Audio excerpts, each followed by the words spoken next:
Hello viewers, आजकल चाहे government job हो या प्राइवेट जॉब, दोनों में सफलता अर्जित करने के लिए इंटरव्यू फेस करना ही पड़ता है। यह प्लेसमेंट से पहले पूरी प्रक्रिया का अंतिम और निर्णायक दौर होता है। वे एस्पिरेंट्स जो पहली बार इंटरव्यू फेस करने वाले होते हैं, वे बहुत सारे उलझनों और सवालों से घिरे होते हैं और इंटरव्यू देने से पहले ही नर्वस हो जाते हैं। आज की इस वीडियो में हम इन्हीं सवालों और उलझनों को सुलझाने की कोशिश करेंगे।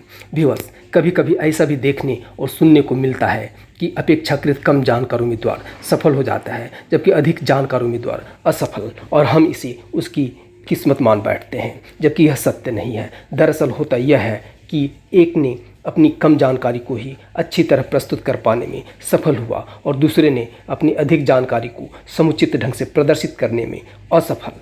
इससे जाहिर होता है कि सफल इंटरव्यू फेस करना एक स्किल है और इसे अपनी सजगता और प्रयास से डेवलप किया जा सकता है। ज़रूरत है तो बस एक सटीक मार्गदर्शन की। व्यूअर्स, इंटरव्यू के लिए जिन उम्मीदवारों का चयन होता है, निश्चित रूप से वे लिखित परीक्षा में अपने ज्ञान और बुद्धिमत्ता का परिचय दे चुके होते हैं। इंटरव्यू तो बस एक जरिया है कैंडिडेट्स को जांचने और परखने का, जिसमें उन्हें साबित करना होता है कि जिस काम के लिए उन्हें नियुक्त किया जा रहा है उस काम में वे कितने दक्ष हैं, उनका व्यक्तित्व कैसा है, वे अपने नॉलेज को किस प्रकार सही दिशा में उपयोग कर पाएंगे, उनका बात करने का अंदाज कैसा है, विषम परिस्थितियों में निर्णय लेने की क्षमता कैसी है। कैंडिडेट जिस पोस्ट के लिए इंटरव्यू देने जाता है उस पोस्ट के अनुरूप ही इंटरव्यू की रूपरेखा तैयार की जाती है ताकि योग्य कैंडिडेट की तलाश पूरी की जा सके। जितना बड़ा पोस्ट, इंटरव्यू का दायरा भी उतना ही बड़ा होता है और कैंडिडेट से उतनी ही बड़ी तैयारी की उम्मीद की जाती है। यदि आप भी सफल कैंडिडेट की सूची में अपना नाम देखना चाहते हैं तो इंटरव्यू बोर्ड का सामना करने से पहले एक रिज्यूमे यानी प्रभावशाली बायोडाटा तैयार कीजिए, जिसमें जीवन के अब तक की उपलब्धियों का जिक्र हो, जैसे एकेडमिक क्वालिफिकेशन, हॉबीज़, और यदि कुछ एक्स्ट्रा स्किल हो तो अवश्य जिक्र करें, क्योंकि जिस प्रकार किसी किताब का विषय सूची या प्रस्तावना देखकर उस किताब का मूल तथ्य विषय वस्तु का पता चल जाता है, ठीक उसी प्रकार सीवी यानी रिज्यूमे देखकर आपकी योग्यता और अनुभव का पता चल जाता है। दूसरा सबसे महत्वपूर्ण बिंदु है जानकारी।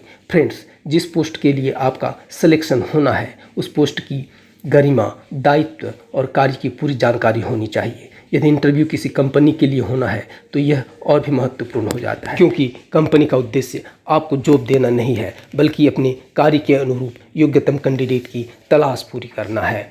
इसके लिए आप गूगल, यूट्यूब जैसे इंटरनेट प्लेटफॉर्म से उस कंपनी की जानकारी प्राप्त कर सकते हैं। इसके अतिरिक्त जिन विषयों को लेकर आप अपनी एकेडमिक क्वालिफिकेशन पूरी किए हैं उसकी पूरी जानकारी महत्वपूर्ण है। अब बारी आती है ड्रेसिंग सेंस की, क्योंकि यही आपकी पर्सनालिटी को निखारता है। आपका ड्रेस आपकी जॉब के अनुरूप होना चाहिए। सामान्यतः फॉर्मल ड्रेस ही उपयुक्त माना जाता है।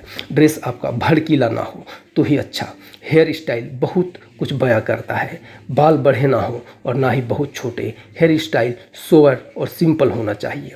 लड़कियां अधिक मेकअप ना करें तो ही अच्छा। यह आपका लुक ही नहीं, इम्प्रेशन को भी खराब करता है। मेकअप लाइट और सिंपल होना चाहिए। एक सोबर सी घड़ी हाथ में अवश्य डाल लें, यह आपकी समय के प्रति प्रतिबद्धता को दर्शाता है। जूते पॉलिश किया हुआ और ब्लैक या ब्राउन ही अच्छा माना जाता है। स्पष्टवादिता और विनम्रता आपके व्यक्तित्व को निखारता है, इसलिए इंटरव्यू के दौरान स्पष्टवादी और विनम्र बने रहें। यदि आपको किसी सवाल का जवाब नहीं आता हो तो आप उन्हें भ्रमित ना करें, बल्कि विनम्रता से उसे स्वीकार करें।